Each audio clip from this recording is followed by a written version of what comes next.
due to injuries from Vietnam. I'm a disabled veteran, and 3 weeks ago I was on a walker. But as the weather warms up and that, I'm doing pretty good now. I hope I can make it through the second tour. After I retired, I moved back out in the country, raised miniature horses. Got 15 head of miniature horses, 4 miniature donkeys. I got 6 African pygmy goats. When they're born, they're about this much taller than a pop can. I got some turkeys, a cross between a turkey and a chicken, a few peacocks, got a couple miniature cows, got 27 antique tractors and 23 antique riding lawnmowers. And the name of our farm is Mini Acres. And yes, I did. It's too hot to wear that out here, right? Yeah. I still do it occasionally, wear the Undertaker's outfit from the 1870s. But when it's warm like this, it's just too uncomfortable to do. This is my 19th year of doing this. So, and this year I will be doing it in McCook, Yankton, Sioux City, Omaha, Columbus, Scottsbluff, Aurora Public Schools, and I know I'm forgetting some. Then I give downtown tours. Oh, Loop City, I'll be doing a couple up there again.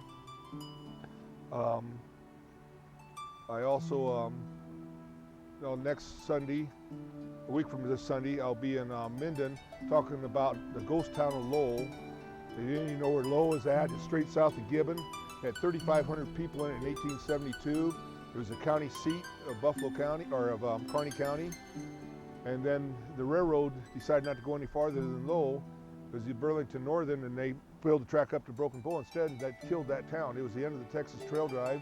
They had 4 banks there, and 5 grocery stores, and several saloons, 4 or 5 hotels. Main Street was 13 blocks long, and I walked down that where the Main Street was, and there's nothing but cornfields on each side, and I tell what buildings were there and stuff like that.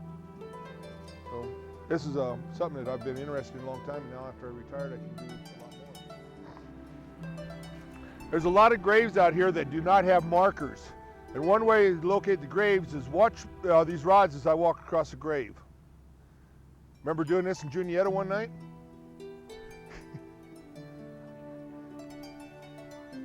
Oh, I use a willow branch for that. Okay. The body, the iron and bone. And now I've been told that you walk around like you're dead sometimes. Dead all day. Look above you. Look above you. Static electricity in your body and the iron and see, they won't cross. Oh. And, the static electricity in your body and the iron in the bones create a magnetic field that causes these to cross. There is no exact way to know for sure. Now, ladies, when you were pregnant, did anybody hold a needle on a string over your wrist and it went like this, a boy, and like this, it's a girl? How accurate were they? 82-point-some% is the accuracy of it according to University of Nebraska studies. And when I stand at a grave like this, and a female will go back and forth like this, and a male will be like this, I know I have a female here, so I'm going to start it off like a male and watch how it'll come fight itself, come to a stop, and go the other way. I'm running 82.6% accuracy on 1,800 graves that I knew I was buried there. I got a man back there that's looking at me with total disbelief. Now, why it works, we don't know. So who wants to give it a try trying to locate a grave? I know you do, okay? You? The width of your body apart. My body usually sticks together. Mine doesn't. It's been falling off for years. Now walk slow. Your mom just told you to go do this. You're gripping them way too tight. You don't have to, see how I just let them kind of float in my hand? Like that. I keep my thumbs down and keep them about level.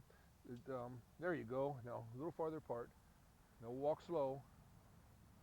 Uh-oh, I got a lady with reverse polarity. About 1 in 500 this will happen to. I have to do like this with my hands to get it to work, but when I walk over a grave, they'll go out like this. About 1 in 500 will have the reverse polarity where the rods go out instead of coming in. That means that most of you have a negative ground, but she has a positive ground. We have, they didn't keep track of who bought a plot until 1898 when they started a new cemetery over there, and they didn't keep track of who was buried in the plot until 1926. How not enough. It's asking about cremation, and no, the rods. There's not enough iron in ashes. And I can't do it. You Can I not do it? no, you got reverse polarity. When you walk over the grave, they go out Okay. instead of crossing over. Here, anybody else want to do it? Notice that? And her, when they crossed, her hair stood up and back.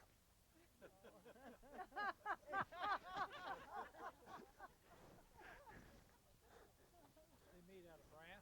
These are brass welding rods, yeah. Now I found brass is probably the most neutral one that works for the biggest share of the people.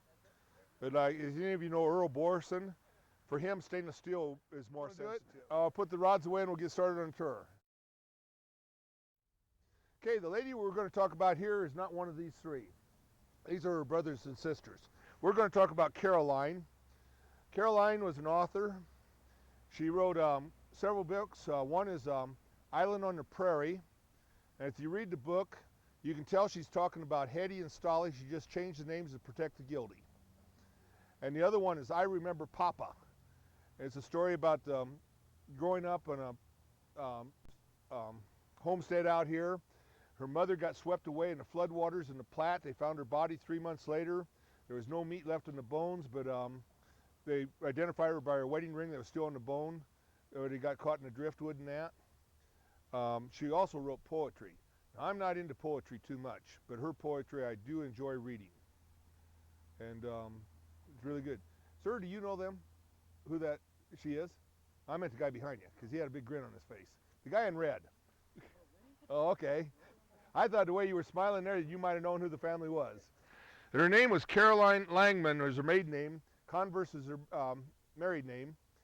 And her grandchildren, great-grandchildren, are supposed to be trying to get the books back into second printing of them, which I hope they do. The two books at the library up here, I Remember Papa and Island on the Prairie, if you go in there, you cannot check them out. You have to read them there, which isn't bad because they only take about an hour to read or less. Are they under her?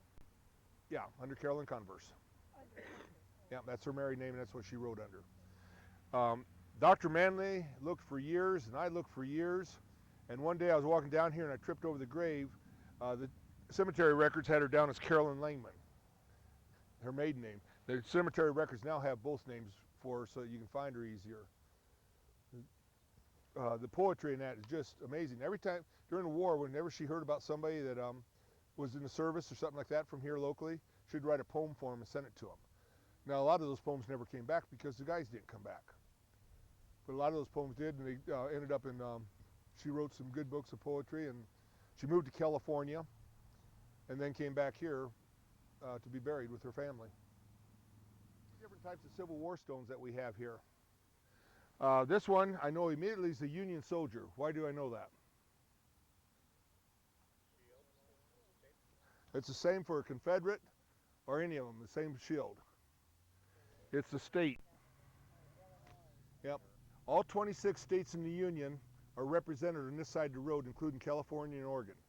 Now, Nebraska was not a state during the Civil War. They were a territory, and they did send down a territorial army regiment to fight in the war, and you'll find some of them over in the GAR section of the cemetery. That, as we go through here, I'm going to point out Confederate and United States Black Cavalry, and or colored infantry, I mean, USCI, United States Colored Infantry, and the different Civil War stones. And why do you think all these veterans came here after the Civil War? Why do we have a GAR section of the cemetery that's strictly Civil War veterans buried there? Why would they come here to Homestead? That's right. They got 160 acres given to them. They didn't even have to improve it or anything like that. In the case of some of our businessmen here in town, they rented out the farm to somebody or they sold it and took the money and built a business with it. But every Union soldier got 160 acres of land as his muster out pay. I wish I would have got that family plot like that. What? That's right, the Trinity, the triune God. 3 crosses on Calvary. Why are they evergreen? Eternal life, everlasting life is the correct answer. I don't care if I'm in Florida, in Nebraska, in Canada, in Alaska, or in California. I have found the 3 trees on a plot that way in older cemeteries. It seems to be a pretty well universal sign. And there's several of them in this cemetery, and a lot of more. We're down to just 2 or 3 of the evergreen trees left. This is one of the very few stones in this cemetery that are autographed by the maker. Matter of fact, if you go down to the what? Autographed by the what? Autographed by the maker of the stone who carved it. No, not God. It doesn't say God, Omaha, Nebraska. Most of the markers in this cemetery, if you go down to the library and go to the Sears and Roebuck catalogs from 1875 or 1900 or whatever, and look in there, and then 2 pages of memorials, and then come out to this cemetery, you will see where 90% of the markers came from. Sears and Roebuck. Everything came from Sears and Roebuck. This stone here and Mr. A over here are 2 of the stones that I found that are autographed, and there's a couple others, but it's pretty rare to find one where the stone carver autographed them in that. What is that face made out of? This down here is made out of some type of sandstone, and it's decaying away pretty fast. Every year in the cemeteries across the United States, the average for the past 20 years is 26 kids are killed under the age of 15 in a cemetery when a marker falls on them. I'm going to show you some markers here that could happen on real easy. We got some really bad, and the city does not give a budget to Mick Leth, and he does wonders with this cemetery with what he has for a budget. You wonder, when you see what he gets and what he has to do out here, you wonder how he gets that much work done on it. But so I'm always looking for organizations, clubs, or whatever that'll take them on. A lot of them could just be repaired, glued down firm if you clean them up real good and use Gorilla Glue. But it's up to the family to maintain their markers. Well, some of these are over 100 years old and the family aren't here anymore. By the way, in your in your homeowner's insurance policy, look at the fine print in there. You probably got a $500 or $1,000 coverage on your family marker, immediate family marker. So if somebody vandalizes your tombstone or something like that of your mother or son and daughter or whatever, you'll probably cover it under your homeowner's policy if you have an HO3 or better policy. Under the earth. Okay, it's High German here. Yeah, this is High German. It's roughly translated, it's under the earth though I'm in a far better place up above. But what I want to point out in here is Klaus Stoltenberg and Frau. Yeah, but where's her name? In 1893, when Great Grandpa went down to the courthouse in Keith County to become a citizen, he had to take his 2 oldest children that were born in Germany, Henry and Aunt Sophie, but he didn't have to take his wife with him. She automatically became a citizen because she was the property of her husband. Guys, where did we go wrong in this stuff? Huh? My grandparents came from Denmark, and that's how they got their citizenship. Yep. Did she have to go in with him, or did she just automatically? My mother got her citizenship. Yeah. By the parents. Yep. Mr. Stoltenberg was a farmer, but he also made harnesses on the side. And a lot of people went to him for their harness and things like that. Right where we're at here, we got Mr. Ragey behind us. He was one of the original 32 people that came here in 1857. By the way, May 29th will be the anniversary of when they left, 150th anniversary of when they left Davenport, Iowa to come here to Grand Island. And they arrived here in this site in July 4th of 1857. They had 4 wagons and 32 people coming across Iowa and 4 surveyors with them. Heinrich Agee had a diary, and he talks about how mud and that in Iowa, how they had to unhook all the teams from the wagons and put them all in one wagon and go up so far and then come back and hook onto the next wagon and things like that. They talk about they left Schuyler and they heard about another group that are coming here to build a town, and they wanted to get ahead of them, so they went all night long. Now that's a desperation deal, because you don't run your livestock, your animals, over the prairie at night and let them step in a hole. But this was a for-profit deal. They were hired by a bank in Davenport to come out here and build a town. What they got out of was some land, but they were supposed to sell the lots and that for a profit for the bank in Davenport, which went belly up before they ever got settled here. The other group that was heading out here that they heard about were actually going to start a little town of Laredo over by the Wood River crossing. If you go from that Oh, they keep changing the name of the bar there in the west edge of Grand Island on Highway 30. It's a topless joint now, they tell me. But from there a mile west and then straight south. What? Last chance now. Is that what it is? Shamrock. Oh, Shamrock, that's what it was. But anyway, you go a mile west there and straight south, that's where the Wood River crossing was at. And the other group was heading there to build a town. It never got to be any more than a paper town where they laid out put stakes in the ground and things like that. We also had Reynoldsburg, which is halfway. How many people here know where Abbott, Nebraska's at? How many people know that Abbott, Nebraska is within 10 miles of you? And it's still there. There's an alfalfa mill and several houses there yet. You just go out west on Highway 2, go past Taylor Ranch, and, which was the biggest sheep ranch in the United States, and some people say in the world. It stretched all the way from here to St. Paul. But you go beyond the ranch area where the railroad crossing goes out to the ordnance plant. Just on the other side of it, you'll see the sign that says Abbott, and you drive over a little bit to the north and you come into Abbott. Now when I was a kid, there was a grocery store, tavern, cafe combination there. They made the best homemade ice cream there ever was. But the town's still there and still a lot of people live there. Within 10 miles of Grand Island, and it just amazes me how many people that live in Grand Island doesn't know the town of Abbott's right outside of town here. And then between Abbott and Carroll, there was the town of Reynoldsburg. That town died in 1890 when the railroad hit Carroll instead of hitting Reynoldsburg, and they moved the post office out of there in 1890 to Carroll. And that town, all there is a couple rocks out in the pasture there now. Sharpsville up here by the Wood River on Highway 30 was another little settlement.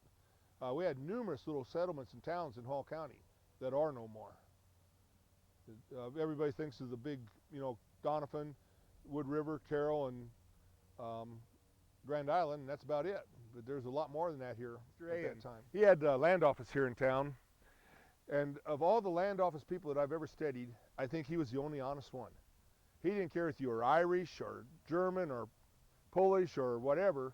He would tell you, you tell him what type of farming operation you want to do, and he would send you to an area of the county that was best for what you wanted to do.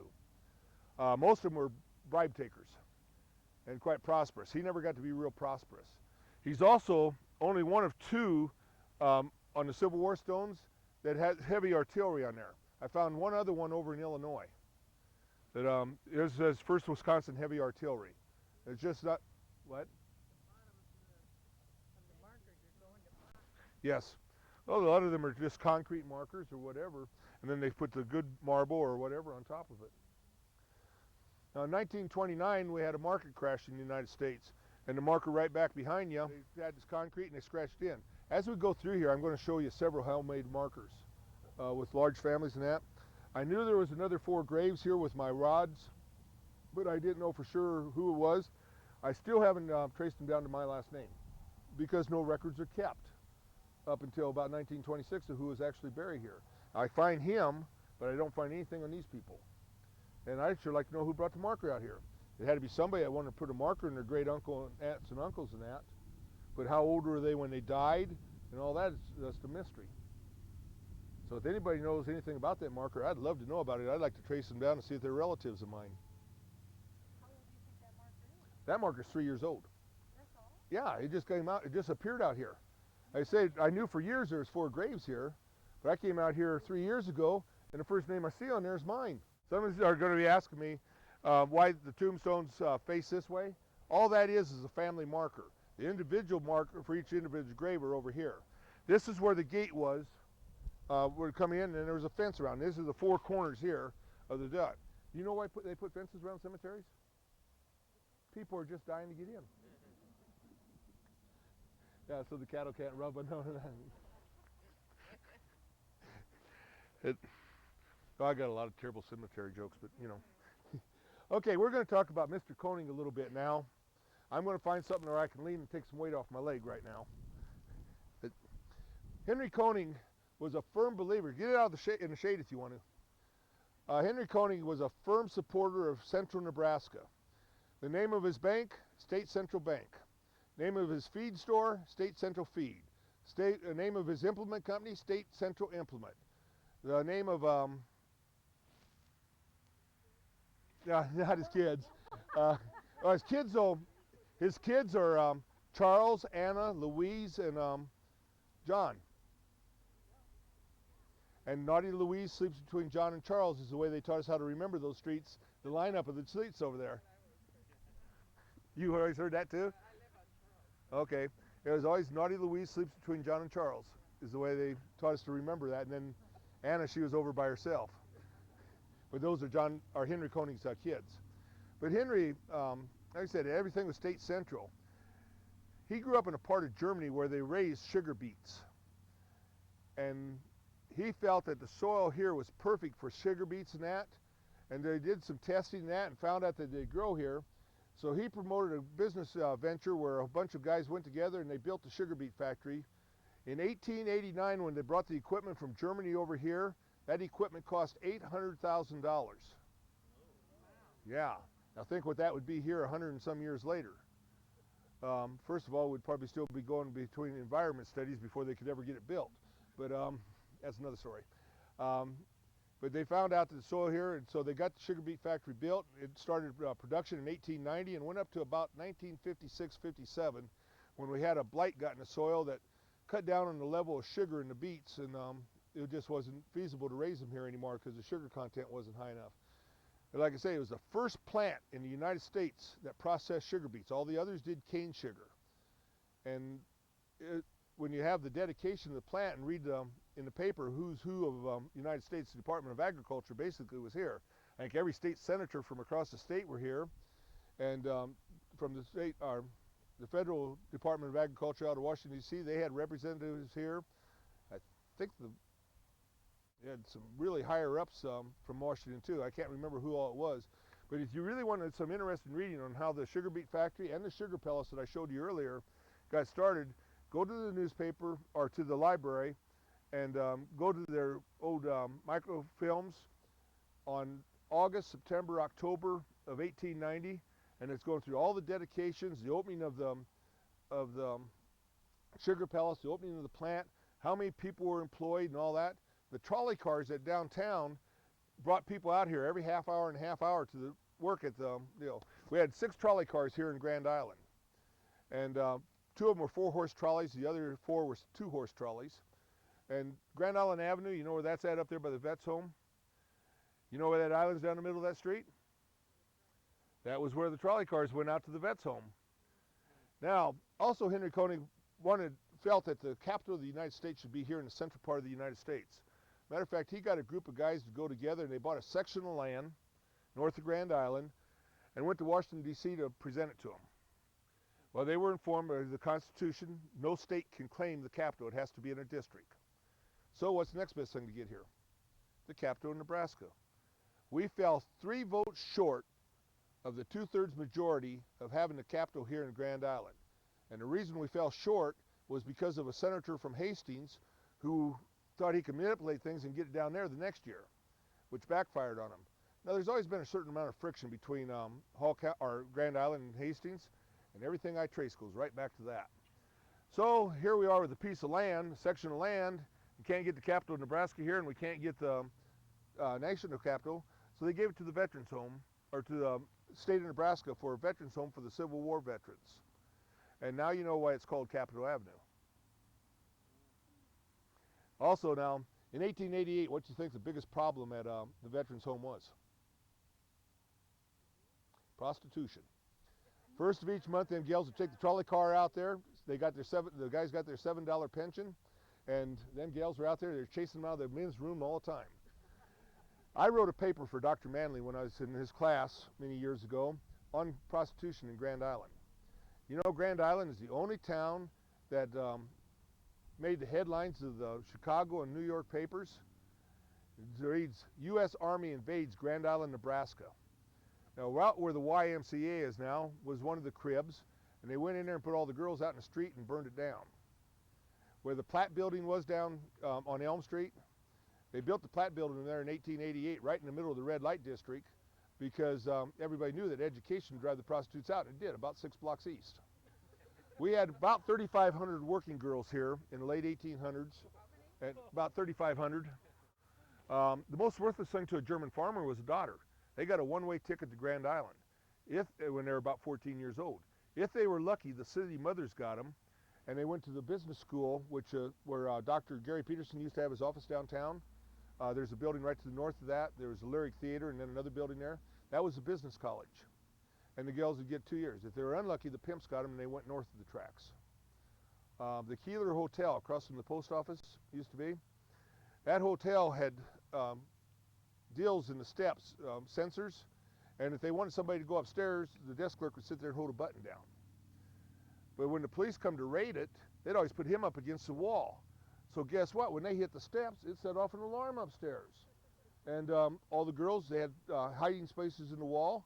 All the girls would hide in there, and cops would go door to door and look, and there's no women in any of them rooms.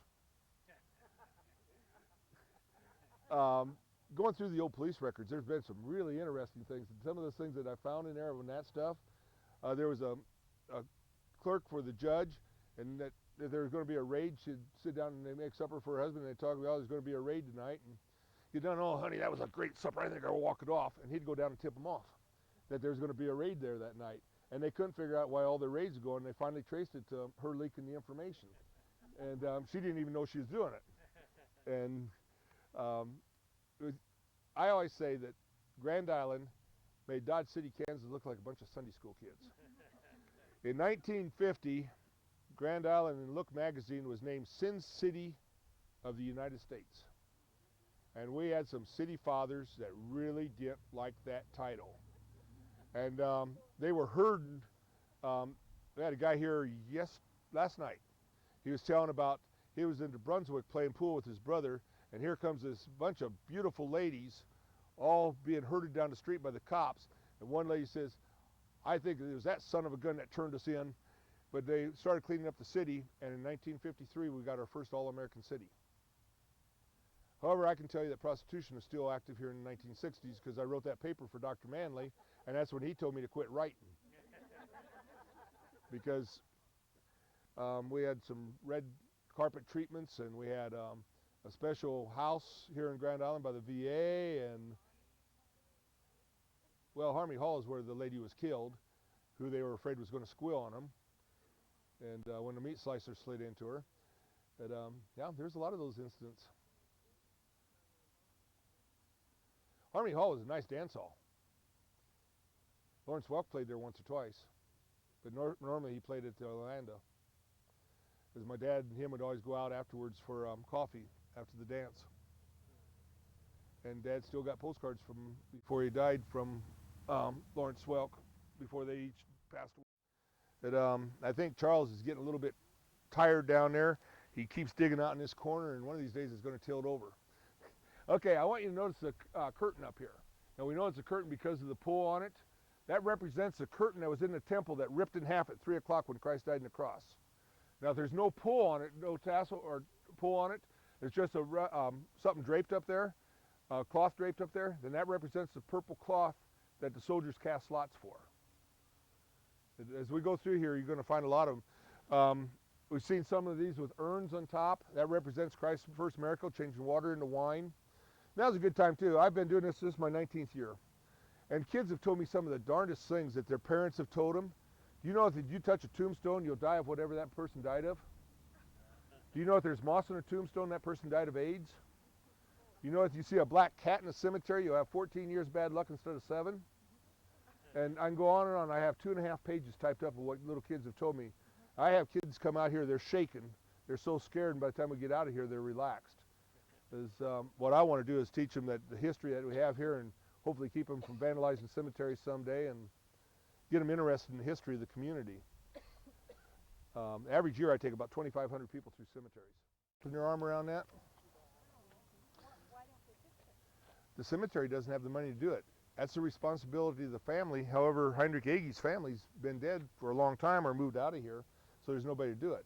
That's why I said we have to find organizations, you know, clubs or whatever that want to adopt a tombstone and get it repaired. Stone also has to be able to breathe. This one was vandalized at one time back in the 20s with paint, and then it blistered under there, and that's what caused this erosion. If they wouldn't have done that paint, this stone would still be smooth like this. Heinrich Agee was one of the original 32 settlers that came here. He started a diary on May 29th of 1857 when they left Davenport and kept it all the way across till they got here on July 4th of 1857, and then kept it sporadically for the next 10 years. Edith Robbins is in the process, or is done now, completely translating that diary back, and it should be on print out at Stewart Museum, hopefully sometime this summer. I haven't talked to her for a long time. I don't know how far down the road she is with that project. Do you know? The first translation was a little bit biased. Yeah. Of the two guys that were leaders here, one's family translated it, and it was very, very biased. And so the new translation should be a little less that way. A prime example of a Sears and Roebuck catalog, but this was the Blunt Brothers. You go down Blaine Street over here out towards L.A. Ray Park. When you go around that first curve, there's a big flour mill stone there. Okay, and then when you turn to go onto the Wood River, if nobody's behind you, stop on the north side of the bridge and look to the west, and you'll see a trough or a slough in the ground. On the east side, on the north bank, you'll see some concrete. That's where the Blunt Brothers mill was at. And they had the biggest flour mill in Grand Island. At that time, it could turn out 80 barrels of flour a day. Then in 1877 or 8, somewhere in there, a bunch of farmers over out west dammed off the north channel of the Platte. What goes through Grand Island now is they call the Wood River, but it used to be the Platte River. The Platte, or Wood River, dumped in out west of Grand Island. And when they dammed that off, it shut off the water supply because the Wood River could not supply enough water to them, and then put their mill out of business. Today there's laws against doing that, but back then, you could do whatever you wanted almost on your land, and so it put them out. But like I say, you just go down Blaine Street and out towards the L.A. Ray Park, and on the north side of the bridge, that slough from the dam that brought the water to the flour mill is just, you can see it perfectly. How many have noticed it before? So many things in Grand Island, and if we don't know what we're looking for, we just have no idea. How many know that there's a complete network of tunnels down through downtown Grand Island? You know it, okay? You know it. And why is that network of tunnels there? Okay, it was put in there because when they built the electrical power plant across the railroad tracks north of where the post office is now, it used to be north of Depot, they had all that steam. And so the deal that they met with businessmen is, if you build a brick building, we will furnish you with free heat. And the tunnels had these big tubes that went down through them, and it produced heat for the buildings downtown. Well, it also turned in to where it made real nice in inclement weather. This is blowing snow and that. You go from one store to the next, just like in the mall. You just go downstairs in the place of their business, go through the door, over to the next business, and back up and shopping and that. If any of you have businesses downtown, go look at your wall in the basement towards the alley and see if you can see where a door might have been blocked up. There's a few of them still open into the tunnels, but most of them have been blocked up over the years. Okay, this is Wilhelm Stahli. He was one of the original two that brought the people here in 1857. Notice what it says, organizer of the settlement. If you go up to Hetty, it'll say pioneer and leader. Even on their tombstones they argued. This man was a man of action. Hetty was a man of vision, quite a bit older than Stahli. And there was constant conflict between the two of them. That conflict, you have a man with action, they're going to jump in and do something, even if it's wrong, and don't think it all the way through and plan it out. You got a man of vision, they're going to think and think and think and think and think and think and think and think and think, and probably never get anything done. And what happened with these two with the conflict, when Hetty would mention to somebody he's thinking about this, and he'd hear about it, then he'd react to it. And Grand Island grew primarily because of the conflict between these two men. I feel a lot of people say, this one is more important, and other people, the other families say that one's more important. I think it took the combination of the two of them and the conflict between them to make Grand Island grow like it did and as organized as it did. For a railroad town, Grand Island is pretty darn organized. We got a lot of the early settlers. We got the Ewalts. See what it says on the side? 1857 pioneers. We have the Varrigs here. They have the cabin out at Stewart Museum. There's a replica of the 4 cabins. I call them duplexes. The single guys all lived in one half a duplex, and the married couples got the other half of the duplexes. And then some Irishmen got mad at the darn Dutchman, set a fire, and it burned 2 of the 4 down. And so then they all had to crowd into 2 of them that year.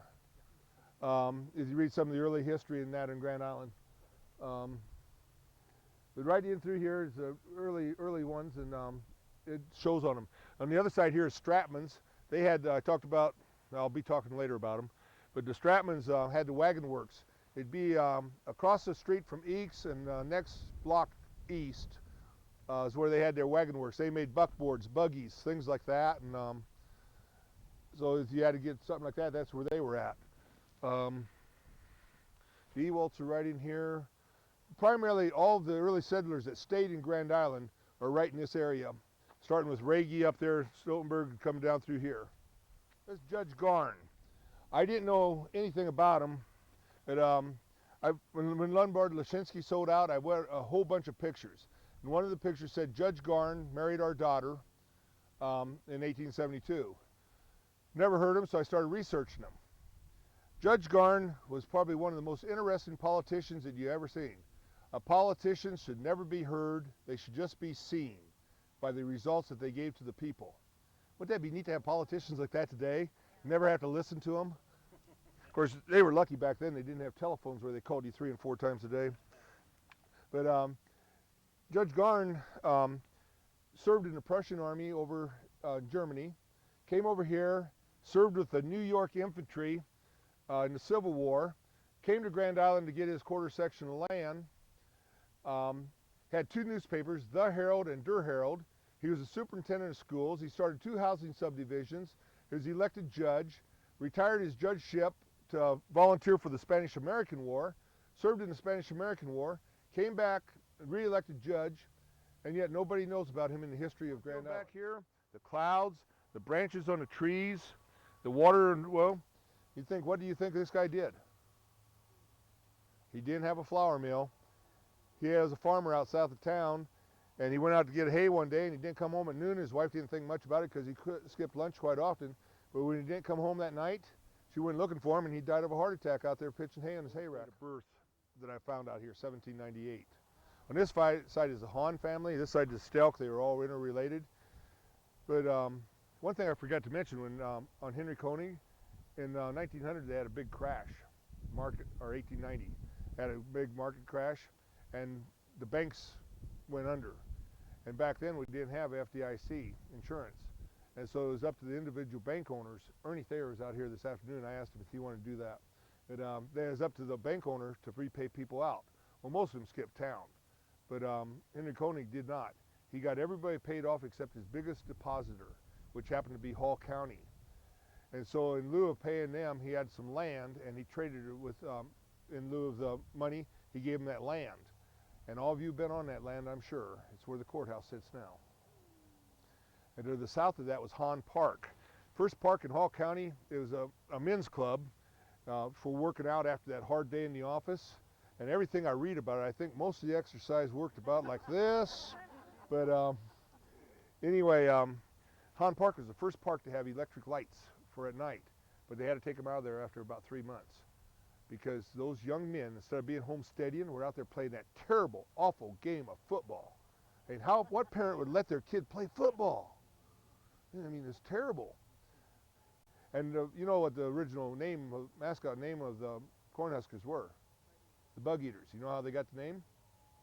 In the 1890s and that, we had grasshopper plague so bad that they actually came through and they ate the leaves off the trees, the gardens, they ate the siding on houses, ate clothes right off the clothesline and everything else.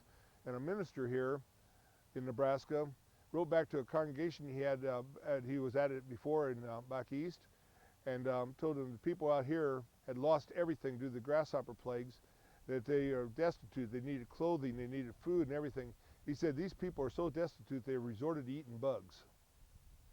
And from what people down at the university tell me, that's probably what they trace the name to the Bug Eaters for, because on the East Coast we got to be known as people out here that ate bugs.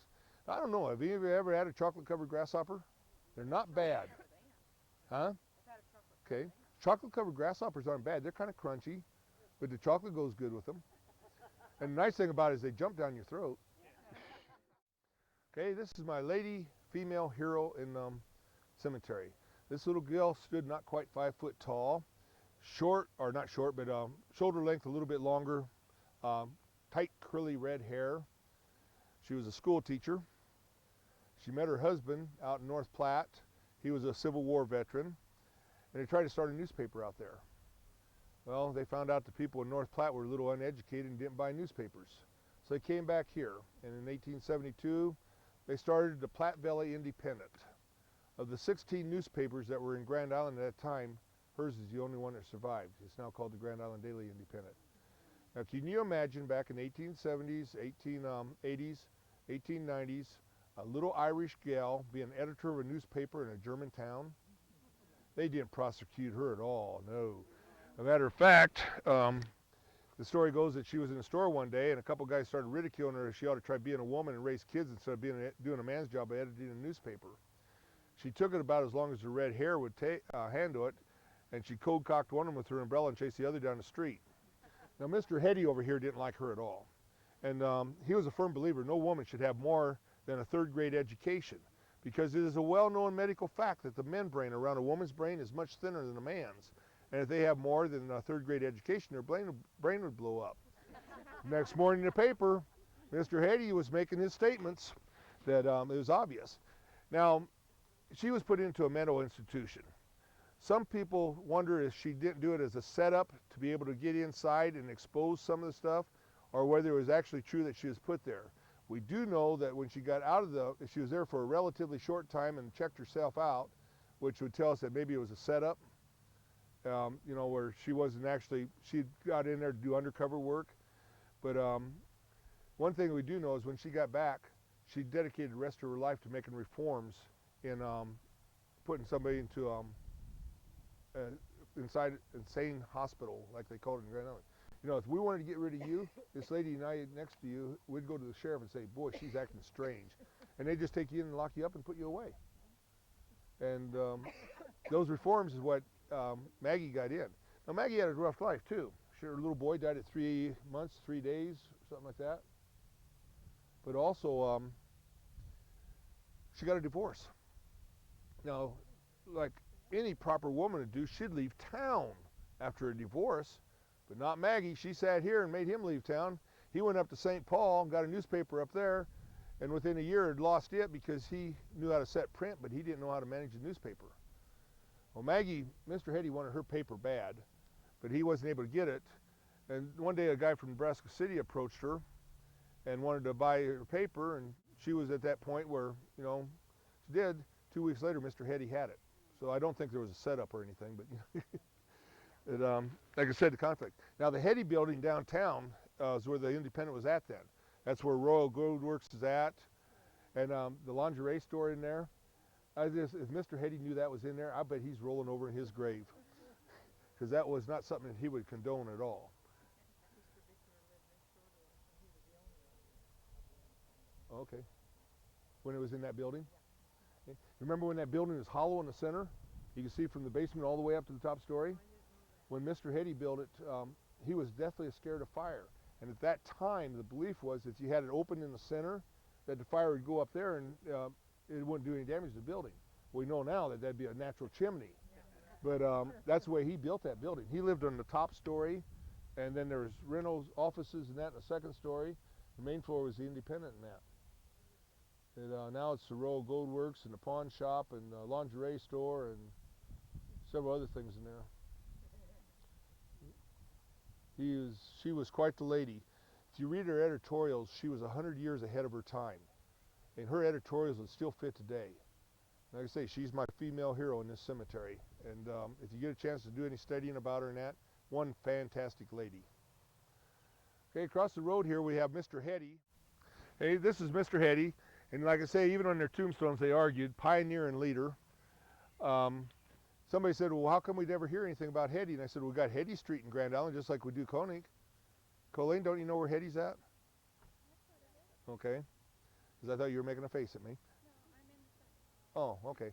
Well, you got such a bright and sunny disposition.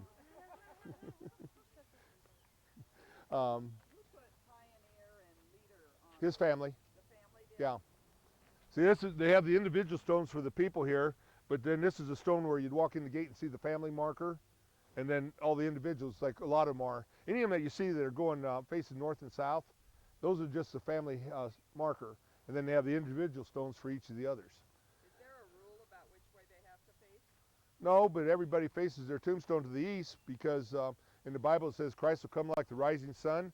And so the body will be on the east side of the tombstone, and the face will be looking towards the east, the feet to the east, the head to the west. And that just because of tradition, but it doesn't say it has to be that way. Matter of some satanic cemeteries, they oppositely do it just the opposite.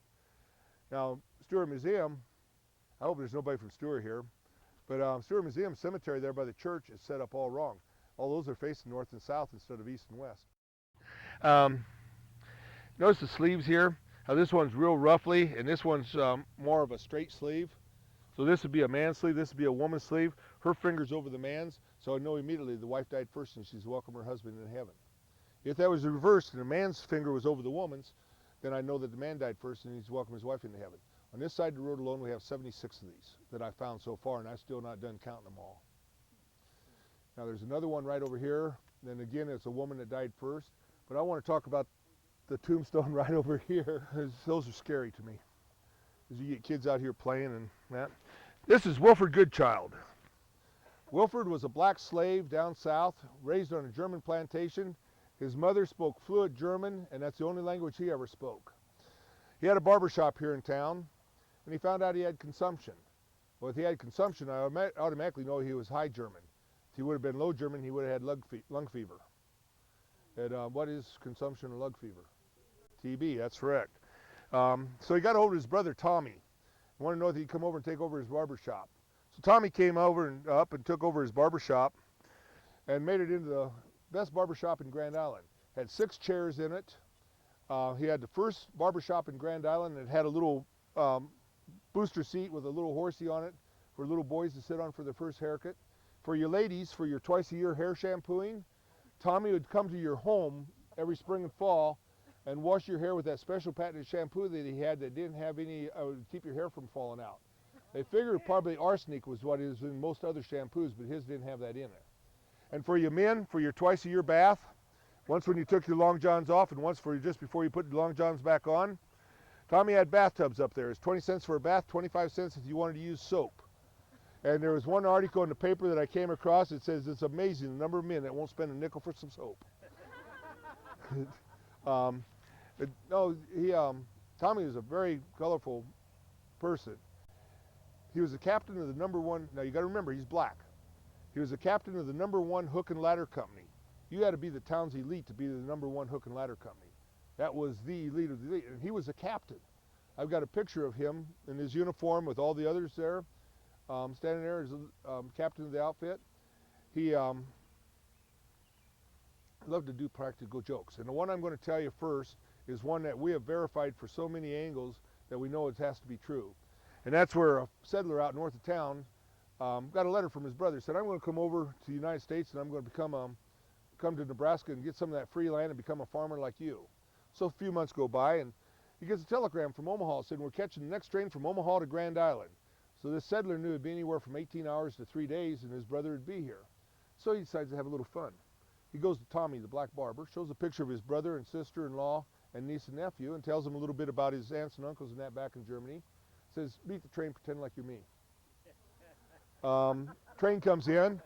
Here comes Tommy, black man. His brother Han gets off the plane and Tommy goes up and gives him a big hug and said, Han, it's so good to see you. I've missed you, my brother.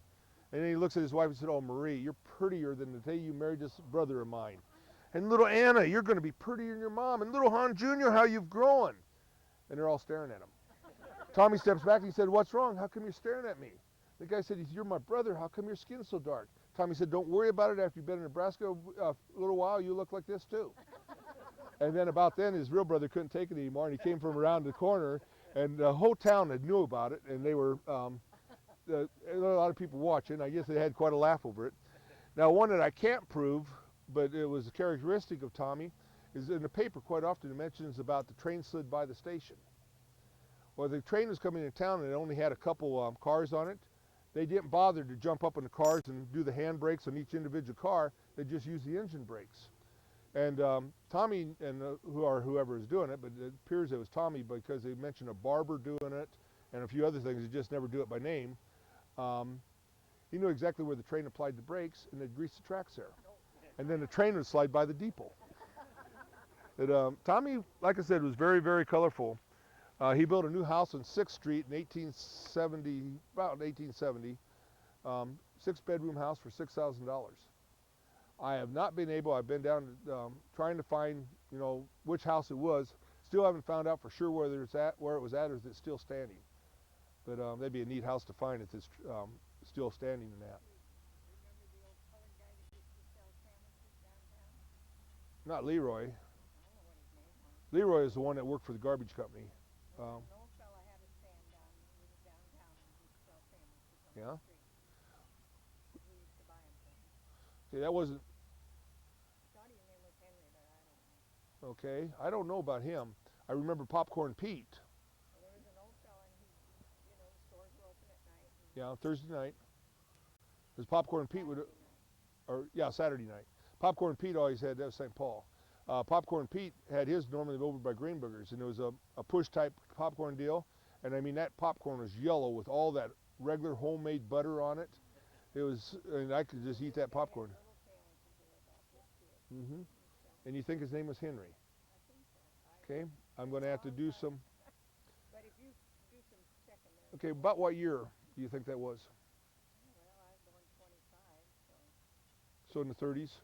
probably 30s, early 40s. Okay, I can go to the census and find out black names there then from those period of times and see if I can come across something that way. Anyway, you had Whereas the 40 census is going to have a lot of names on it. old sandwiches down on the street.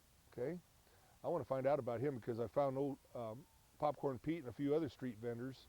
So I'd like to find out more about him too. When it's half bloomed out, then they're cut off in life just as they're blossoming out, or if it's a full bloom, they're in the full bloom of their life. 9 and under would be a bud, 10 to 19 would be a half blossomed out one, and the 20 and above. But this one doesn't fit any of the symbols that I had.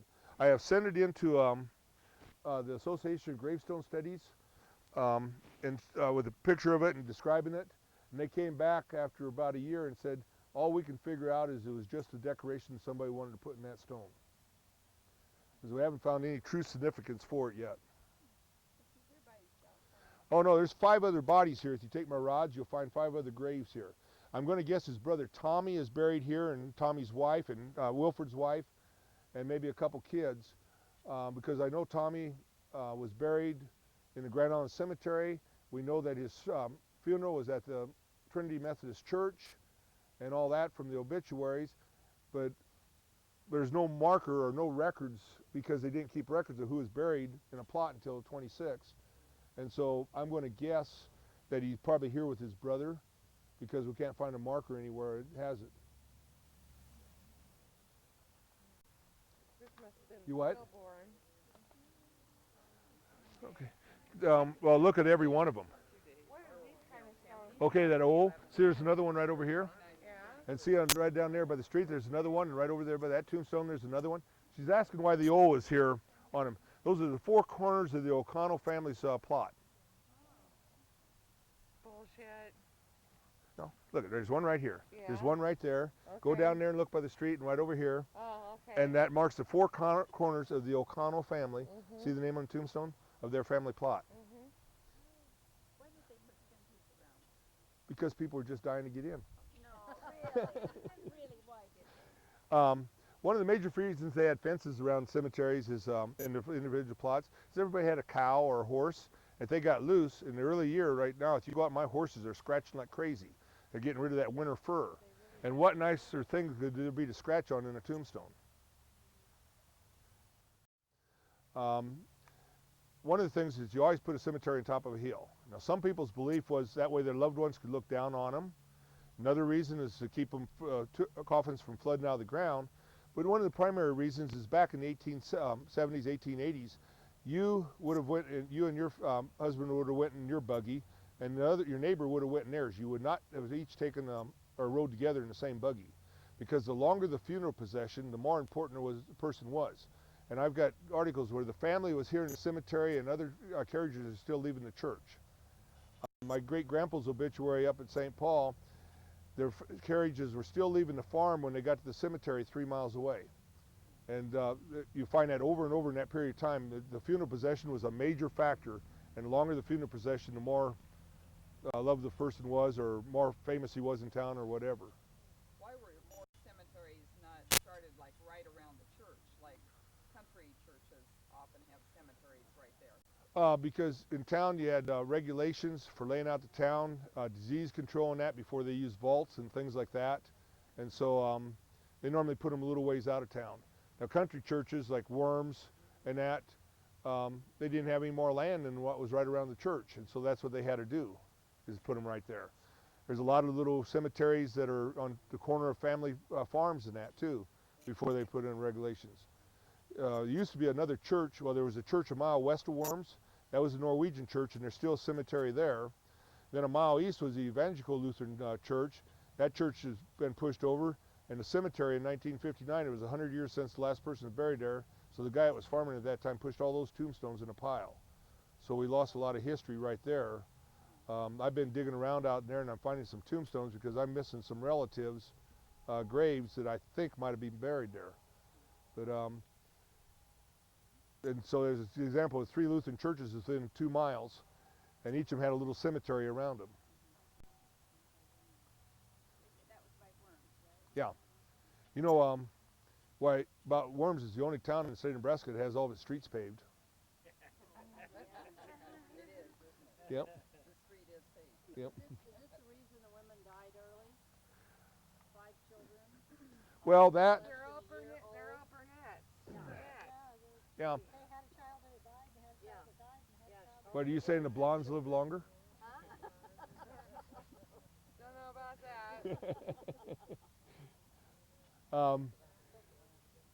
that. One of the major problems, and I'll be talking about this a little bit later at another grave, is women, their child, after they had a child, it might live.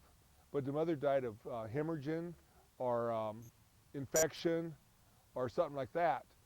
And so there was a lot of young mothers that died in that period of time. Matter of fact, the mortality rate, I believe, was 45% in 1870s on a woman giving birth. Now, her husband immediately would have her younger sister, if she was single, come into the house to take care of the kids, and then they married to make it legal. I got one case over here that I'm going to show you later, where he married the sister, and then she died giving childbirth. He married another lady. They never had any children. She just raised the children from the other 2 wives, and then she outlived him because she never had to give a childbirth. But over and over and over again, as I go through the cemeteries, I'll find where a guy had 2 or 3 wives, and all of them died at a relatively young age, and is due to childbirth normally when I check the obituaries. Do you know what happened with the parents of these? I do not know if there was a blood factor or what, but almost every one of them died shortly after birth. There was one with like 9 months. You wonder if there was a blood factor there or something like that, that every one of their kids would die. You look through here, you just about see who is who in Grand Island. Now, does that one say just Wasmer, or does it say Von Wasmer?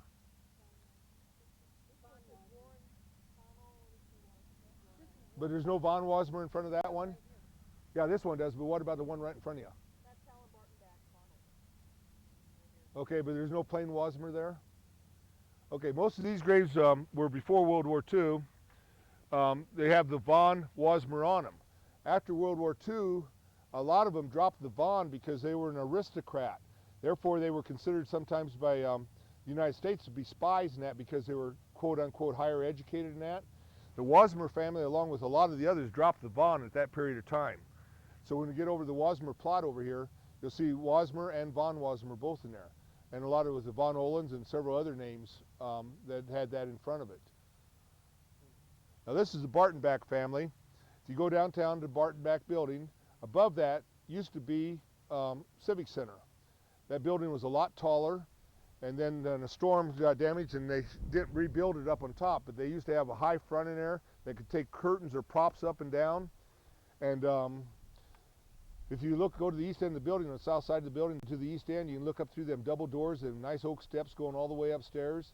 Any of you know Nick Jameson? He passed away here a couple years ago, but Nick's mother was the ticket taker there. And Nick, as a little boy, would sit in his bed, and they had a little peephole that he could watch, and he could watch the shows.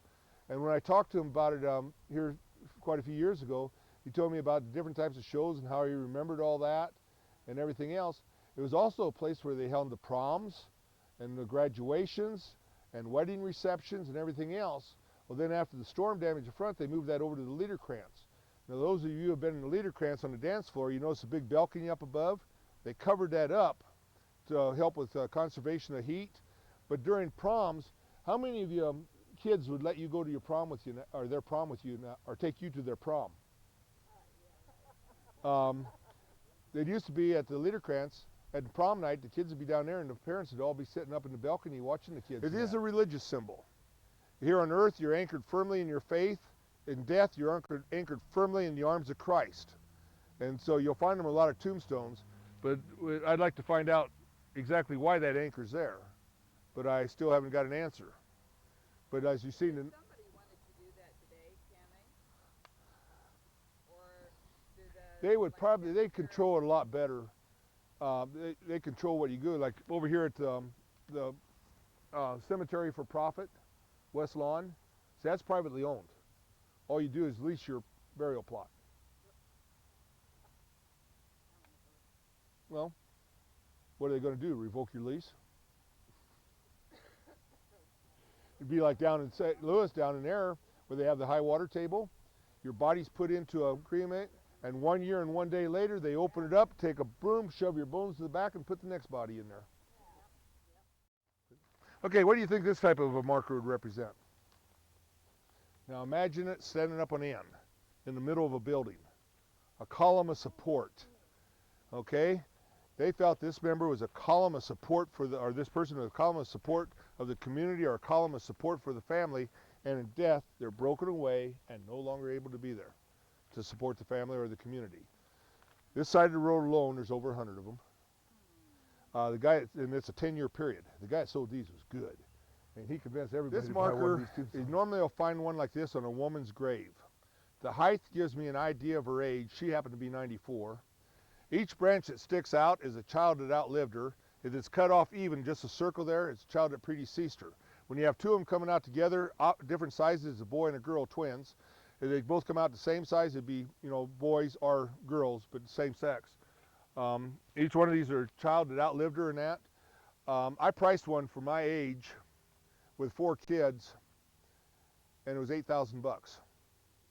So I told my wife, take me out in the pasture, bury me head first, write my name in the bottom of my cowboy boots, and when that done wore off, everybody forgot about me, but I could still be fertilizing the grass for my horses. And so I'm going to show you several of these as we go through here now. I found them all over the country. I found only 2 of them for men, and they were both in Nebraska. One here in this cemetery and one over at Wilbur. So you know Dr. Gordon Francis, he just passed away, but his great-grandfather is over in Wilbur and has one of these.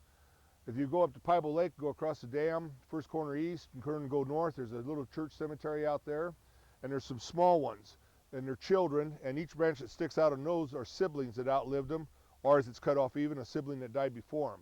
Minden Cemetery also has several of those. Have I talked about it? What? Yep, there's one in Central City. Yep. It's been a couple years since I gave a tour in that cemetery. What? Where would they go to get one of those? Tombstone, gravestone person, they'll have to order it for you and have it specially made. No, this didn't come from Sears. No. Can you imagine a freight? Is that cement or? I think it's a type of cement by the way it goes. Notice the vine on here too. I'm the branch, you're the vine. Another biblical thing. I think it's a type of cement myself. And every one of them will always have a cross on like this. Did I talk to you guys about epitaphs? Because see, I got done with the tour just before you got here. There's epitaphs that are really neat on tombstones. There's one in Lexington and in Norfolk that I found. It's just one liner. It says, I told you I was sick. There's one in Minden, and the guy left the instructions to have it put in his tombstone. It's a message to his wife about how much he loved her, and they look forward to her coming to heaven so they could spend time together, walking the paths of heaven like they did the paths in their farm. But the last sentence says, but if you screw up and go to the other place, I won't come looking for you. And just outside of St. Joe, Missouri, in a little town of DeKalb, not DeKalb, but little town there, and I can't think of the name. There's a plot or a cemetery there that has one that says, "Here lies Whirlin' Willie. For more information, go see the sexton's office." You go up to the sexton's office and they give you a sheet of paper and it explains on there about Willie. Willie was in his 80s when he married a 17-year-old girl. And everybody, all his friends and that said, "She's only marrying you for your money, and as soon as you kick off, she'll have some young man, and they'll live in luxury the rest of their life off of your money." He said, "Nope, not my Eliza. She told me she'd never look at another man after I was gone. Well, if she ever so much as kissed another man, I'd roll over in my grave. Here lies Whirlin' Willie." It first appeared 600 AD. It's a Celtic cross. Yep. Eternal circle, eternal life, the triune God. And Father Foster, before he died, explained these marks in here. It's not for the rosary, but it's for some type of prayer deal, and I cannot understand it because I'm Protestant. But Father Foster tried to explain to me what all these little marks meant. But, you know, Celtic, Irish. But listen to the name, Gustav Wilhelm Schroeder. The initials GEB and GEST for born and died in German. And there's another stuff up here. I know that it was a child. We've been researching this for a good number of years, and we still haven't found, because there's no records in the cemetery who's buried here or anything like that. But I'd say probably a mixed marriage of Irish and German, and that because of the Celtic cross and all that on there. What are the marks? See these little marks in here? They had something to do with you placed your hand as you prayed. And Father Foster explained it to me. And see all the little marks in there?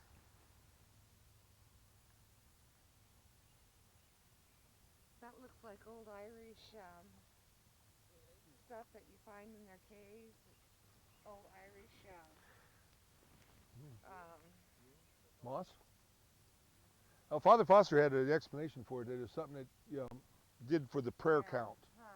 It wasn't the rosary, because that I understand. That looks like prehistoric markings that you find Steal more than anybody else. And they took them down and put up. But also our local paper begged people not to take them off anybody's graves but their own families, because people got so wrapped up in collecting for the scrap metal drives. And so a lot of markers are lost at that period of time, plus a lot of good tractors. That's what hurts me. So nobody can be buried here anymore. Yep, the children and spouses. How much of this area? The whole thing from this road all the way down, except for that far corner, and that is they're over Spanish American over in that area. Because I think the funeral in this area. Way down in that far corner is where you're at. So there's never gonna build it? Oh, take my rods. You'll find that there's all kinds of graves here. Should I be talking yet? Okay. There's all kinds of graves out here, and like I said earlier, all 26 states that were part of the Union at the time of the Civil War are represented, and you're going to find a lot of them right in here. Now I wanted to look at this history on this one. This is, by the way, is my oldest date I've found out here of 1792 for the oldest date of birth. But you take a look at Robert. He had a wife, Lucy. She died in 1834. Come down here, he lost little Martha in 1834, and he lost an infant in 1834. That's probably when Lucy died, is given birth to this infant. So he lost a wife and 2 kids that year. Then he married Barbara and had 4 more. You just think about how it'd be to lose your wife and 2 kids in 1 year. And notice a lot of them died fairly young. Some of them died a little bit older, but. But this doesn't mean that they're buried here. No, just the man and his 2 wives are here. The kids aren't all here. So how do you know that? Because I've walked around here with the rods, and there isn't that many graves here. Very few of the graves out here have the fences around them anymore. These would be the little fences like I have, and I'll show you one more up by the shoemaker graves. It's just one side of the fence. But, these fences were around all the graves out here, and if you wanted perpetual care on your family, where the city paid for mowing and all that, you had to take the fences down. They left this one, but they had to take out the rail here, and then they come in here and mow this one separately just to show what they look like. We used to have one up there by the shoemaker grave that we had 3 sides on it, but a tree destroyed two of the sides here about 10 years ago, so we have just one side of the fence there. But again, these used to be around every family plot. One of the things that he just reminded me of is during the Victorian era, they had a lot of strange customs. One is the first Sunday of every month for the first year after somebody died, the whole family would go out to the cemetery and have a meal there to include the loved one in it. And another one is the wife had to wear black for 2 years, the daughter for a year, and the boys it didn't make any difference on. But the one that I like the best is, we're talking about terms that you had, is most deadly fear that people had during the Victorian era is being buried alive. And so what families did is they ran a string through a tube down into the coffin, and they tied it to the person's finger, the dead person's finger. And they ran the tube up and held it to a little bell out there. And I thought that bell was ringing and we had somebody do it.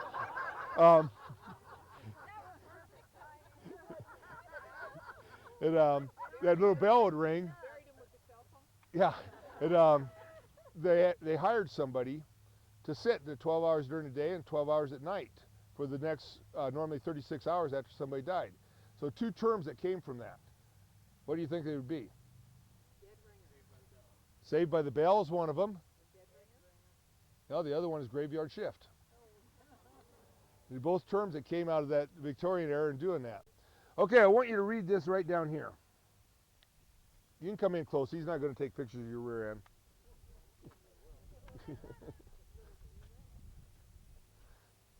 Just read this down here. The flag and the soldiers too.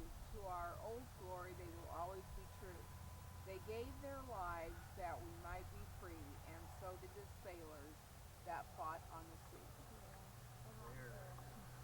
Okay, and then the word there is misspelled for the usage there. So my advice to you is if you ever put up a statue, make sure the spelling's right, because this has been here 100 years. How many of you have heard of Edith or Grace Abbott? Okay, they're buried back here. We're going to talk about her dad a little bit, O.A. Abbott. How many people realize that he was the first lieutenant governor of the state of Nebraska? He could have just well been governor because the real governor, the first governor, was sick all but 14 days of his session or of his term, and O.A. was the acting governor.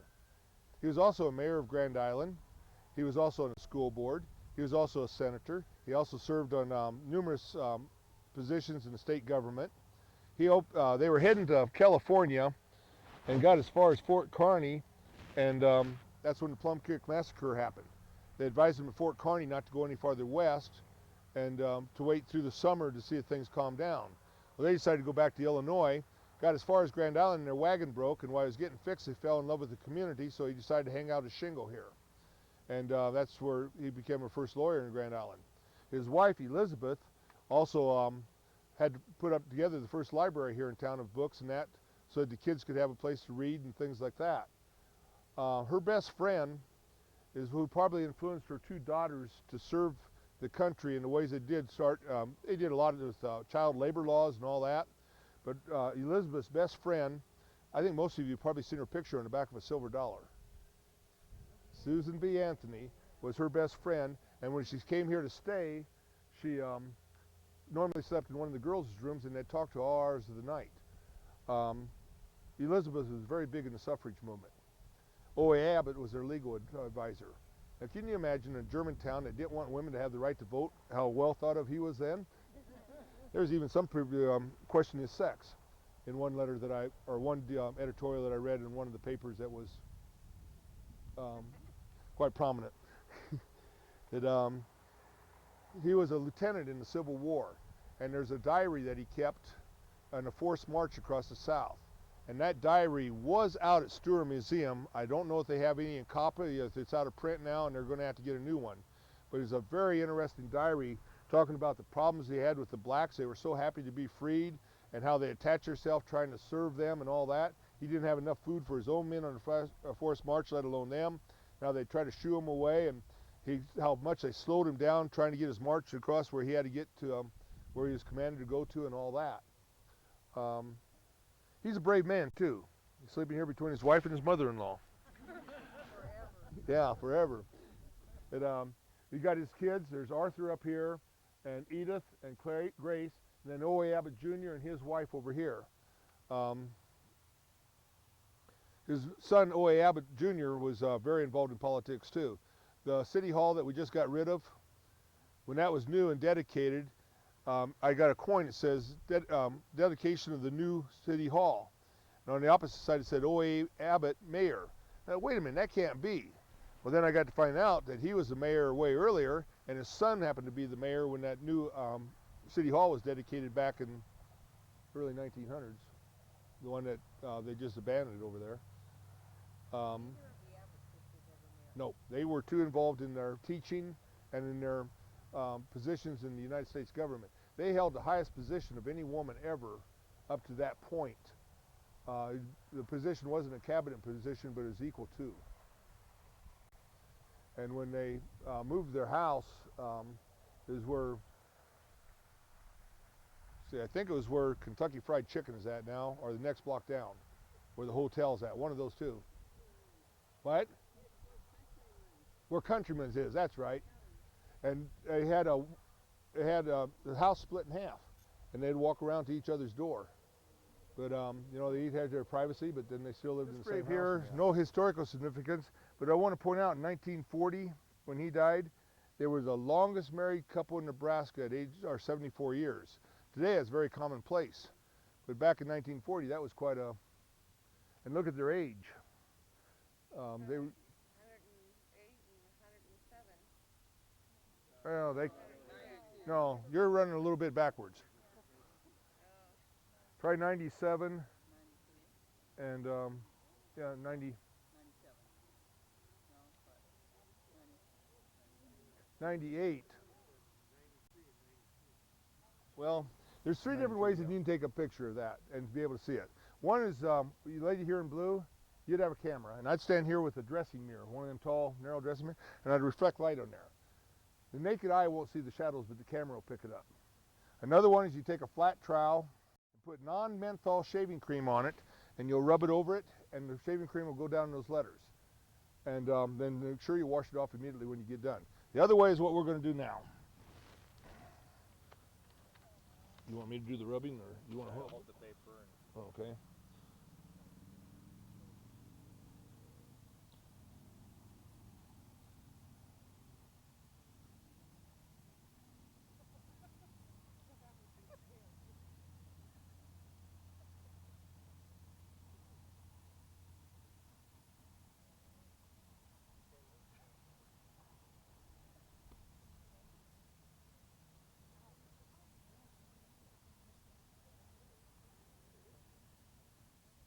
Okay, anybody see anything taking shape out of there? A chain? No? There's a pot there. But these are handles of spades or something like that. This is the German symbol for a master brewer. This guy had the brewery here in town. And you can see the vat and then the handles up here and then flowers around it. But that's a German symbol for a master brewer. Now, did any of you have Miss Boldmer for teacher? You think you had her in grade school? Okay. Okay. Miss Boldmer was also when she taught high school. And we had every one of the groups so far. We've had somebody that was in her high school classes. You had her? Yep. And when you had a quiz, what did you guys do to her? Didn't you start asking questions about her travels? And didn't she spend the whole class talking about that and forget to give you the quiz? I've heard that story over and over and over from people. And I've heard all kinds of people tell me that story about her. We had one here again this afternoon. We had a couple last night that were telling us that.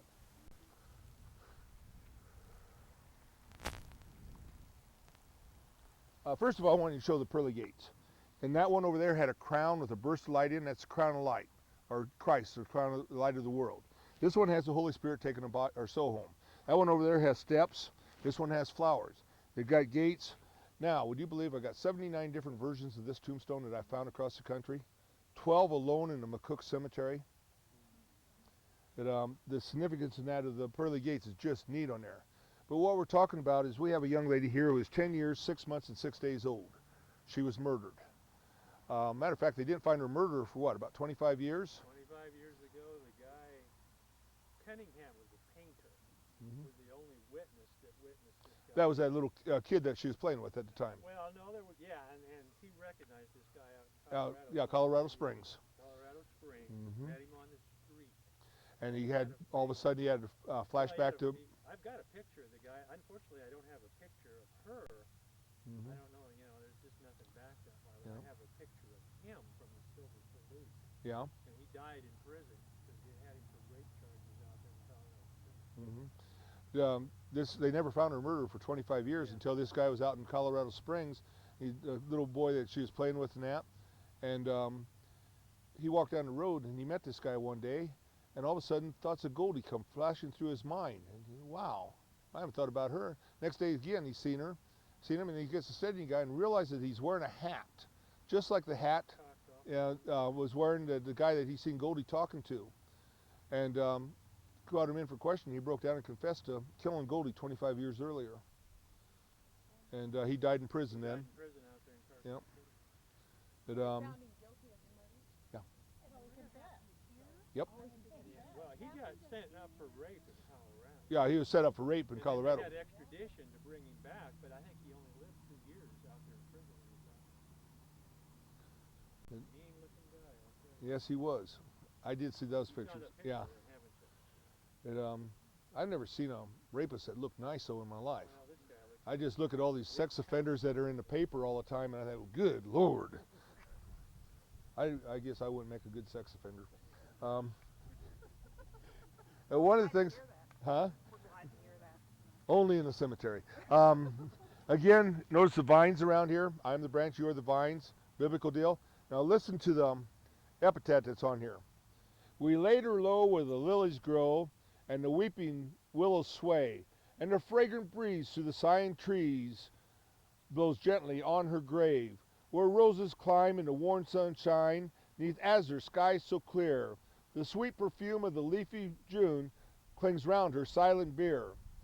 Where the night birds call, and the moonlight falls, and the dew draws out the sweets, an angel's face smiles on the place where our darling baby sleeps. Neath the silent sod by the will of God, we lay our only one. Dear Lord, we pray, give us strength to say, thy will, not ours. In 1888, when they started the hospital, they had a very rough time of it because nobody went to a hospital. A matter of fact, our local organizations like the Masons and the Oddfellows and that, they wrote in the paper, put articles in the paper, said, join our organization and we will save you the embarrassment of having to go to a hospital. We will pay for the doctor to come to your home. And so as a retired insurance agent, I can appreciate that as your first fraternal health insurance plans. But then in 1890, we had a plague here in Grand Island. The plague was probably caused by sanitary conditions with the outhouses and that. You know, everybody had that thunder bucket in the house, and in the morning, your job, Colleen, would have been to carry the thunder bucket out, and you were too lazy to go all the way out to the outhouse, so you'd throw it into the bushes. And the high water level we had here would contaminate the water. And it was probably cholera or diphtheria or something like that. But the doctors found at that time, by isolating people in the hospital, they could care more for more people and keep the spread of sickness from going. And that's when the hospital really took off. Now, one of the things that you notice here is that their tombstones all face to the west. My great-great-grandfather was the first minister at the church in Worms. The first Lutheran church in the area was not started here in Grand Island, mainly because of all the bigotry here in town, and it was started out there. And the bigotry was that our forefathers took it upon themselves to help God out in the last day, because it says in the Bible, Christ will come like the rising sun. And so they wanted their tombstones, the words facing east. So do it. But why waste his time on them people that want to go to heaven anyway, such as the blacks and the prostitutes?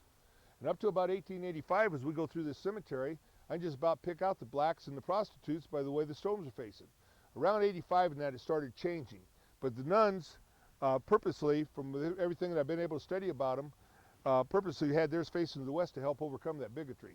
Now the priests are up there where that white cross is. They weren't taking any chances. They all face east. But these nuns had a hard time getting things set up. And you notice they're all from the same family, the Rip family.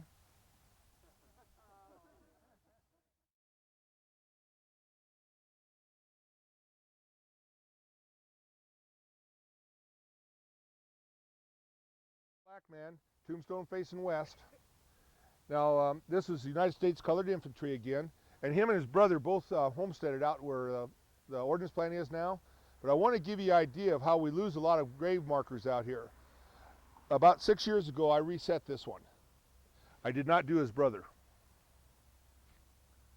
See all this buried in the ground? That's all the blowing dirt and all that over the years and how they covered up. That's the reason we have so many blank spots out here where there are graves, but there's no tombstone, because they might have been the flat concrete ones, you know, and they're this far into the ground. I go with my probe and I can find them every so often, but they're down so far that I don't dare dig it up. Well, first of all, they wouldn't like me here at the cemetery digging them up.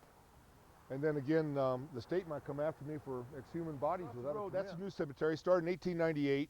And in the center, if you go in there, you'll find that it's a round circle shaped like a wagon wheel. Now, if you're up in an airplane and you go on a spoke that comes from the southwest to the northeast, line that up on your compass with runway that goes from the southwest to the southeast out to the airport. It's not even a degree off. It is dead on. It was accidental, but Walt Wagner and a few guys from out around the area that I knew that served in the Air Force here, they used that as a navigational tool to land, and also the U.S. airplanes when they came in from this direction, lined up with that spoke because they could fly straight into the airport and that runway that way. It wasn't intentional, it's just the way it happened. Now, the thing that always amazed me is there were people that are buried over here. When they started a new cemetery over there in 1898, there were people who exhumed their relatives and moved them over there because they wanted them in a nice neighborhood. This one used to be about this tall. We had to take out a section of it because it got real bad, and so it got pretty sturdy now. But this lady was 39 years old. Remember the 94-year-old? Now we're down to a 39-year-old. I'll show you a 28 and a 58-year-old yet before we get out of here. But again, the same significance. But this one here has one that's holding up the rope. If you have one working, like holding up the rope for the scroll, you do not count that as a child. Also, if you have one that has two logs going this way and then two logs going this way and then the stump sitting on top of it, forget what I told you. You'll know they have a Woodman of America life insurance policy, and part of the life insurance policy is they got a tombstone with it. You go up to Verdigris, Nebraska, that cemetery is filled with them. We don't find too many down around here, but when I get up in the northern part of the state, he tipped over the heater and it caught in fire and he burned to death in there. To find a picture on a Hispanic grave is very unusual. Now, if you go up to the cemetery between Farwell and St. Paul, where you turn to go to Burwell, instead turn towards Dannebrog, go a mile down the road to the cemetery sign and a mile west, that's a Polish Czech Bohemian cemetery, and almost every one of them will have a picture on. Matter of fact, a lot of them have a little silver lid, and you lift it up, and there's a picture of somebody that was buried 120 years ago. The only problem is we have vandals trying to steal the pictures. Now, that is the only cemetery that I've ever found the nativity scene engraved on a tombstone, is that one up there between St. Paul and Farwell. The church used to be there. The last people to get married in church, when it was up in logs ready for the horses to pull it into Farwell, last people to get married in that church was my grandpa and grandma. And they go back there, the church bell is still there. You go back to the south side of the cemetery, and the bell's back there, you can ring it. It doesn't seem to bother the residents. Yep. Yeah, it is Greek. Just shows some of the hodgepodge. You know, we still have a Greek businessman here in town. Coney Island and all that. What's the name? Oh, McCormick, of course. Ayub and McCormick.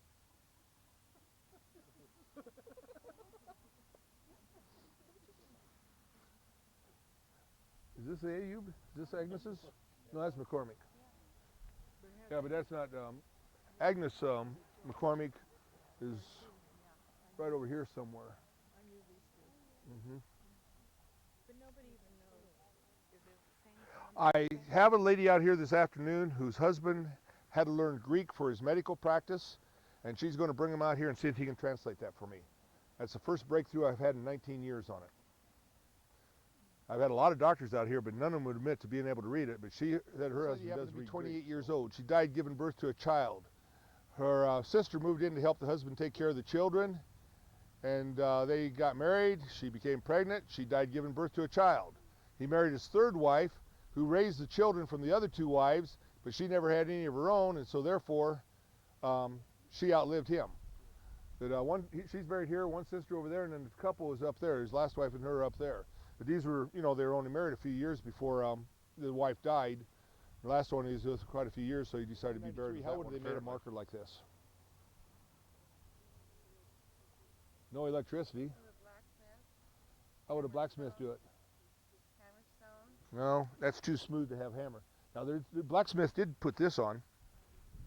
You can see the pins down here where we put it on. That was sand casted. What you do is they would take balsa wood or something like that and carve all this out and that, and then the letters down here all had to be made backwards. But they probably had the letters replaceable in there so they could use it for different people in different markers. That all had been carved, and then they would press it into a mixture of oily sand that had rigid texture. They push it into there, make the impression. They pour the molded metal in there, and that's the way these are made. Is that guy an artist? Okay. Now you look at the curtain from the temple. Now, like I said, this was put on by a blacksmith, and but all the rest of this he hand carved into a piece of probably balsa wood or some type of soft wood. That all had to be carved out and then pressed in there.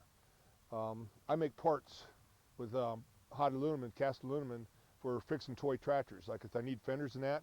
And what I do is I have my two halves of the sand oil mixture, and I put I fill up the first half, and I put a copy of the part that I want to put in there, something I've either carved out of wood or another one, so I make a reproduction of it. I put that in there, and then I fill the top box with I put powder to separate the two boxes, and I press it down tight with dirt there. Then I can lift off the one because it separates from the other, and there'll be an impression in there of, say I'm making a half a tractor. Be an impression. Now I'll go down with a little auger and dig out a hole on each side of the tractor and then make a little trench over to it. Then I pour the hot aluminum in this side until it comes running up out of the other one, and then let it cool. And it'll be 1/87th of an inch off of the original because it'll shrink that much inside of there. But you can make reproduction parts to repair toy tractors. I happen to collect toy tractors and play with them in the winter and that. But that's how this is a low quality stone. I'll show you the same stone after a while in a medium quality, and you've seen the high quality one in the flour mill. This one, so you can't pick out her fingers or anything like that. Not much detail in the face or anything like that. You notice little holes in there? Do you want to know why those are there, or do you want a good story? Okay, the reason they're in there is they drilled the little holes in there and got started with a chisel when they carved that. Then they powdered up the concrete and put it in there over the years because of the low quality it's coming out. The good story is one of the best places to hide booze during Prohibition was in the cemetery. And the revenuers were chasing a bootlegger, and he hid behind a stone. That's where the shotgun hit. No state, so he wasn't a Union soldier, not a United States colored infantry, so he wasn't a black man. So what does that leave us? He was a Confederate soldier. He was the mayor, matter of fact, in Grand Island when they started the sanitary sewer system. I didn't explain the sanitary sewer system to you, did I? The sanitary sewer system, when they started here in town in 1890 when they had the plague, they ran pipes every other block, and that ditch out north of Swift, that big ditch that's out there, all those pipes ran into there, and then every block they came up with a little square box with a lid on it, and you'd take your chamber pot or thunder bucket or whatever you want to call it, and you go out and you lift up the lid and you dump it in there, and it ran down that. Now here in the 80s we had a lot of water, and Grand Island was doing a lot of dewatering, and a lot of you seen the interesting letters from people over in Merritt County about dumping the water on us. Go back to 1890. Those letters are a lot better what they were dumping on them. This is Mr. Dunphy. He had a saloon right east of where the post office is now, had a contract with the UP Railroad, and furnished food and that. And when the train came in, they took on fuel and water.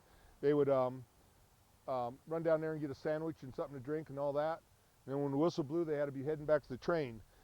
He was the mayor of Grand Island, one of two Confederate mayors that we had here in Grand Island, and was really involved in promoting. He made no bones about being a Confederate soldier, but he said that was back then. How come he's not over there? How come he's here? Because he's a Confederate soldier. He can't be in the GR section.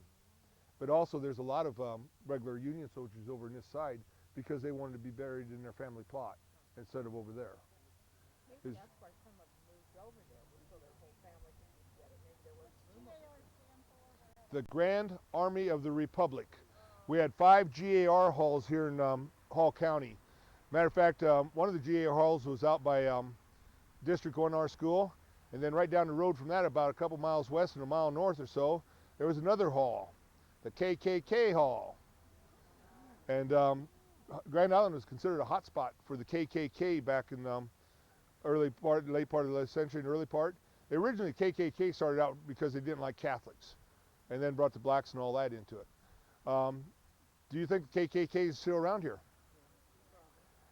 In York, in the past 2 years, how many cross burnings have there been? 4. And 4 of them, cross burnings. And the last one was a gal was dating a black guy, and it burned on her lawn. That was here about, what, 6 months ago.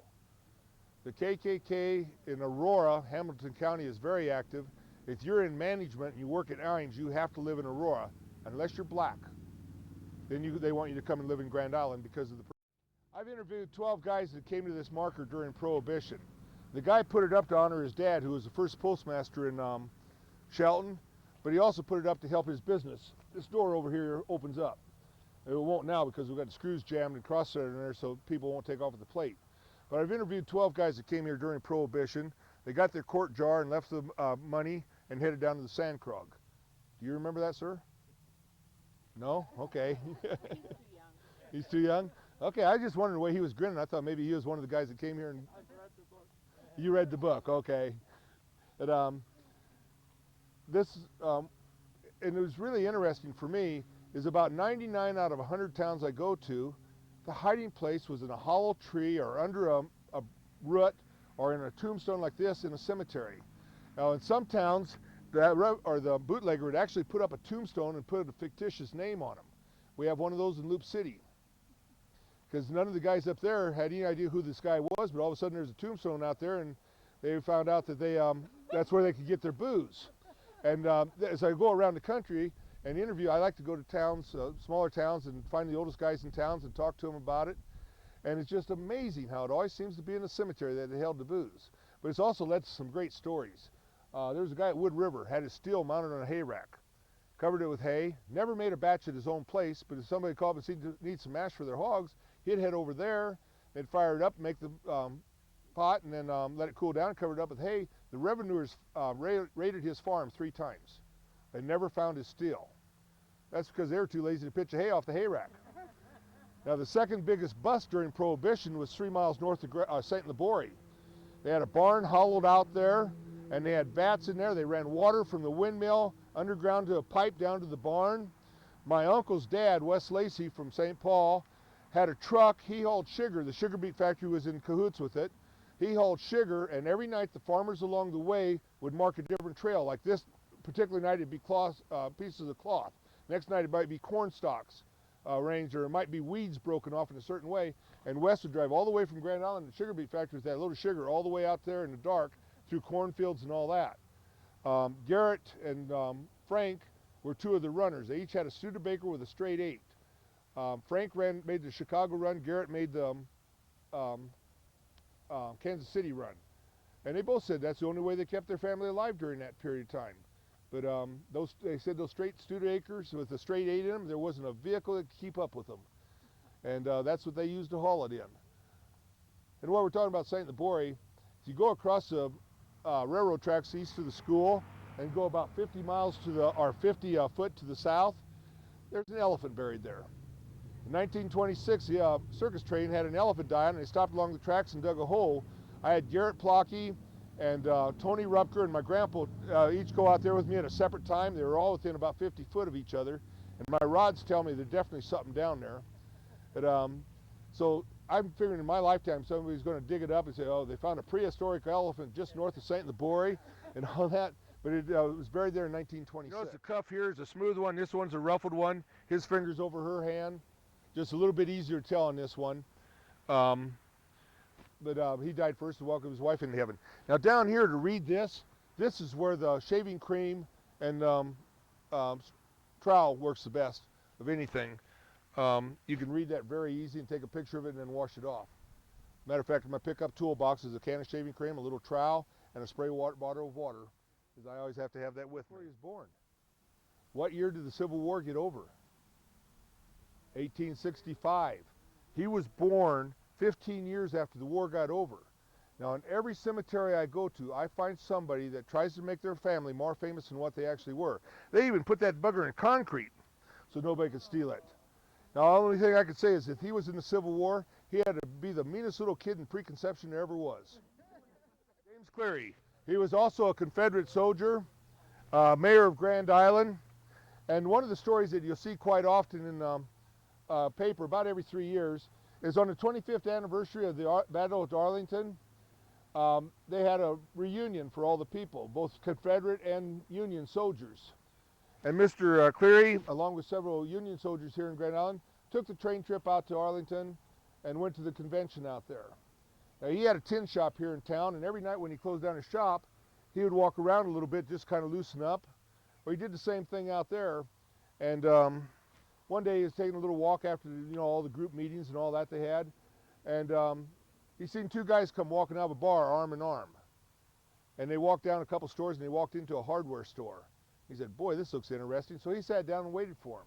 A little bit later they came out, they had a hatchet. They each had their hand on that hatchet and they walked out to the battlefield. Together they dug a hole, put the hatchet in there, covered it up and embraced each other. Now he did not know if they were brothers or a father, son or whatever, but he said it left a lasting impression on him, where after 25 years they buried the hatchet, and quite a neat symbolism. And that's from some of the memoirs that he has, and they have it at our Stewart Museum. And like I say, about every 3 years they run it in paper, either in regular paper or in silver salute. He was mayor of Grand Island when they dedicated the GAR building. And being a Confederate soldier, he wasn't allowed in there. And the national governor of the GAR was here, and normally the mayor would present a key to him. But he couldn't do that because he wasn't allowed in the building, so he sent one of his underlings. He said he was too busy anyway, and he had other work to do. Notice finger pointing up. They feel their loved one went to heaven. But occasionally you'll find them with a finger pointing down. If there's a basket of food, a Bible, a child, that's God's blessings coming down to you. But if it's just a finger pointing down, that means they didn't go up. Go up to Leeds, South Dakota. When you go into the cemetery, take a right turn, the first road that you can turn right on, and go down a little bit. And on the left-hand side of the road, there's one there with the finger pointing down. It said, executed in the courthouse for murder. Across the United States, we find most of them are murderers or prostitutes. However, Nebraska has one that's a child. It's in Brownfield. And every time I read that epitaph, the hair in the back of my head just stands up. It's a finger pointing down and says, parents, take warning, have your children baptized. It just kind of gives you a chill, doesn't it? But Anna Sturr was the only single woman that came here in the original settlers and ended up staying here. A precious one from us is gone. A voice we loved is filled. A place is vacant in our home, which never can be filled. Now, I told you angel, dove, and a lamb are the three things you find in a child's grave. Here's an example of each one of them right here. Then it's test time. I want you to look at this one. Now, this is a male's grave or tombstone, and tell me how. Just look at it and then tell me how many children you think he had.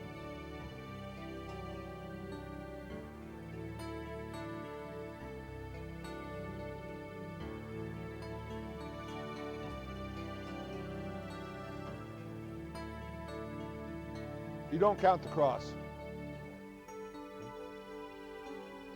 We had an accident here this afternoon too. The bottom of the cross fell off and just about got a lady. I didn't know that was that broke.